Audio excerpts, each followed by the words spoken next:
Bioinformatics. Bioinformatics is one of the fastest growing fields in biotechnology and life sciences. But if you search online about how to start bioinformatics, you will find hundreds of different suggestions like learn Python, learn R, learn machine learning, learn NGS. So it becomes very confusing for beginners. So the big question is, where should you actually start? In this video, I'm going to explain the complete bioinformatics roadmap. I will walk you through the exact skills you need to learn step by step, starting from biology basics all the way to advanced computational analysis. If you are a life science student, if you are a biotechnology student, and someone interested in computational biology, this roadmap will help you clearly understand how to enter this field. For those who are new to this channel, Biotechshala, my name is Muskan Kashyap and I am a postgraduate in Masters in Biotechnology. I work in the field of bioinformatics and computational biology, and on this channel, I share tutorials and educational content related to bioinformatics, programming, genomic data analysis to help life science students develop computational skills. So, in this video, I'm going to break down the entire bioinformatics learning path into simple steps so that even a complete beginner can understand what to learn, in what order, and how to build the right skills for this field. So, let's get started with the bioinformatics roadmap for beginners to job ready. Before we start looking at the roadmap, let's first understand what bioinformatics actually is. Bioinformatics is a field where biology, computer science, data analysis come together to study biological data. In modern biology, technologies like DNA sequencing generates massive amount of data. For example, sequencing a single human genome produces hundreds or thousands of gigabytes of data. Now, analyzing this data manually is impossible. This is where bioinformatics becomes very important. Bioinformaticians, they use programming, algorithms, computational tools to analyze biological data and answer important biological questions. For example, bioinformatics is used to analyze DNA sequences. It is used to identify genetic mutations related to diseases. It is used to study gene expression, to understand evolutionary relationship, and even help in drug discovery and personalized medicine. Now, because of these applications, bioinformatics has become extremely important in areas like genomics, medical research, biotechnology, pharmaceutical industries, and this is why many life science students today want to learn computational skills and enter the field of bioinformatics. But one of the biggest problem beginners face is not knowing where to start. Should you start with programming first? Or should you start with biology first? Or should you directly jump learning bioinformatics tools? To solve this confusion, let's now look at the step-by-step roadmap to start learning bioinformatics. The first step in learning bioinformatics is understanding the basic concepts of biology. Since bioinformatics is about analyzing biological data, it is very important to understand what that data actually represents. As a beginner, you should start with some fundamental topics in molecular biology. These includes understanding the structure of the DNA, how genetic information is stored, and how it is passed from one generation to another. You should also understand the central dogma of biology, which explains how information flows from DNA to RNA and then to proteins. Along with this, it is important to understand what genes are, how they are organized inside the genome, and how mutations or variations can occur in DNA sequences. Another important concept to learn is the difference between different areas of biological data analysis, such as genomics. Genomics focuses on studying entire genomes. Transcriptomics, which focuses on studies the gene expression and RNA data. Proteomics, which focuses on proteins and their functions. You should also become familiar with next generation sequencing, often called as NGS, because this is the technology that generates the large biological data sets that bioinformaticians analyze. Finally, it is also important to understand some common biological data formats used in bioinformatics. For example, FASTA files. These files store biological sequences. FASTQ files.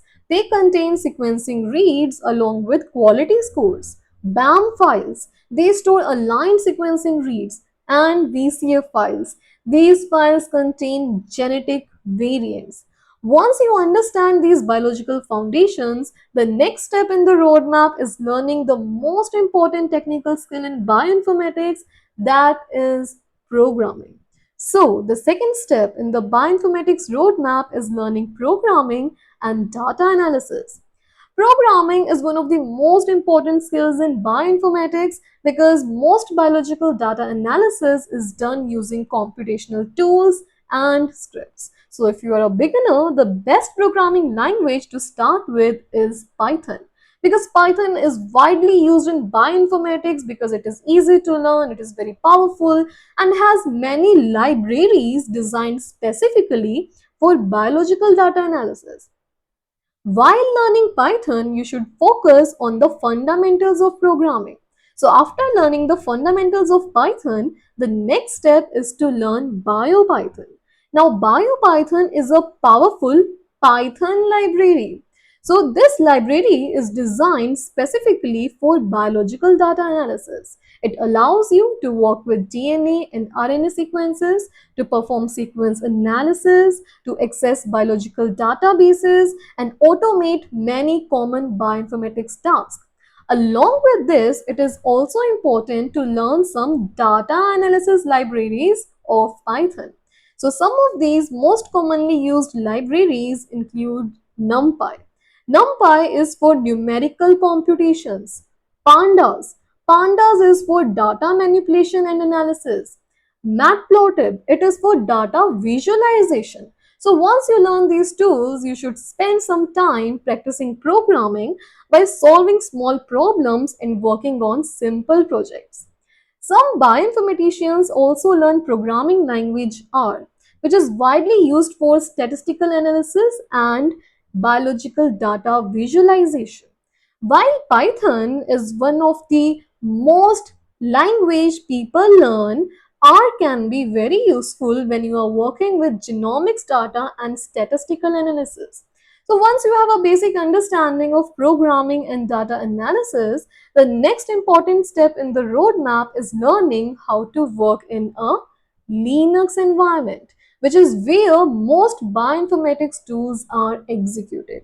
So, the third step in the bioinformatics roadmap is learning how to work in a Linux environment and using the command line.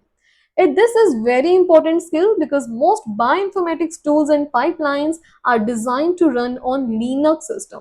So as a beginner, you should first learn some basic Linux command that will allow you to navigate and manage files in the system. For example, commands like ls, that is to list files, cd to move between dictionaries, mkdir to create folders, cp to copy files, mv to move files, rm to remove files. Now these commands might look simple, but they are extremely important when you are working with large biological data sets. In addition to this, you should also learn commands that help you process and manipulate text files because most biological data files are stored as large text files. For example, commands like grep, awk, sed, cut, sort, these commands are commonly used to search and process biological dataset.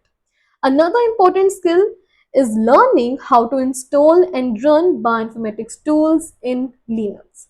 Many tools are installed using the package managers like Conda and then executed directly through the command line. So once you are comfortable with Linux and command line, you will be able to run bioinformatics tools efficiently and handle large genomic datasets. So after learning Linux and command line basics, the next step in the roadmap is learning core bioinformatics tools that are used for genomic data analysis. So, the fourth step in the bioinformatics roadmap is learning how to use core bioinformatics tools that are used for analyzing genomic data. Now, these tools are used to process and analyze sequencing data generated by modern technologies such as NGS, which means next generation sequencing. Now, listen to this very carefully. When scientists sequence DNA, when scientists sequence DNA using the technologies like NGS, the output is a large amount of raw sequencing data. Now, this raw sequencing data cannot be interpreted directly and must go through a series of computational steps known as bioinformatics pipeline. So this bioinformatics pipeline, or should I say a typical NGS analysis workflow, usually follows several important steps. The first step is quality control. So in this step, here, I will just giving you the overview. So the first step, the quality control. In this step, we evaluate the quality of sequencing reads to identify issues such as low quality bases or sequencing errors. Then the next step is read trimming, where low quality bases and adapter sequences are removed from the reads. After trimming, the reads are aligned to a reference genome. So this step helps us determine where each sequencing read originates from the genome. Once the reads are aligned, the next step is variant calling, where we identify genetic variations such as SNPs, insertions or deletions.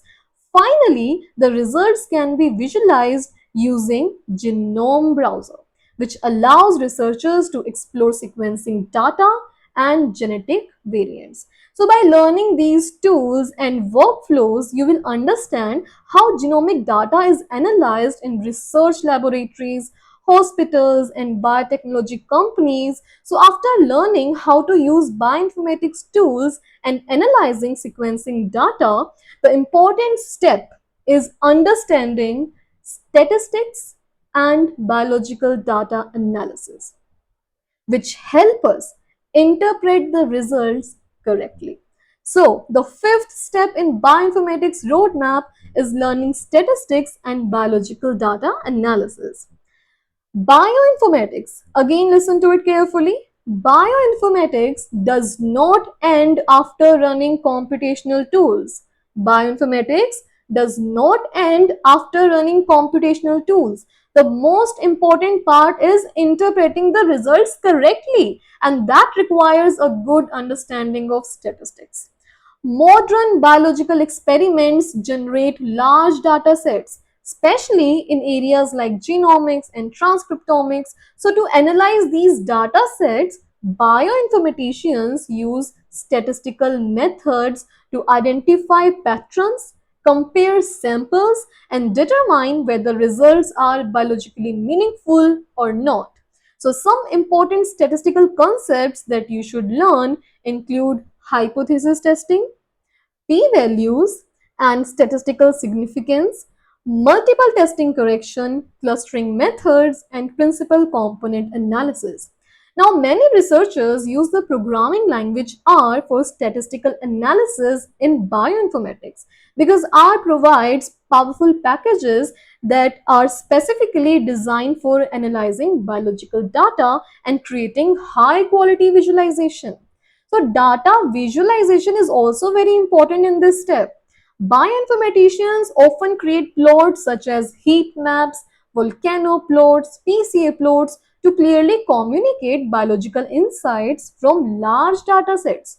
So after learning statistics and biological data analysis, the final step in the bioinformatics roadmap is building projects and practical experience.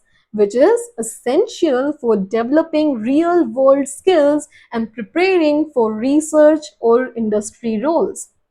So, the final step in bioinformatics roadmap is gaining practical experience by working on projects.